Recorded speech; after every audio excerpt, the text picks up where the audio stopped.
माने आमे वर्तमान ओडिशार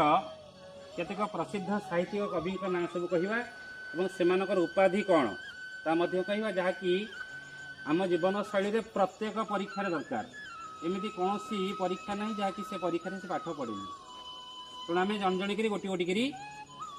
कवि ना सहित उपाधि कहवा बुझला माँ लिसा तू प्रथमे कह। आदि कवि सारला दास, अति बड़ी जगन्नाथ दास,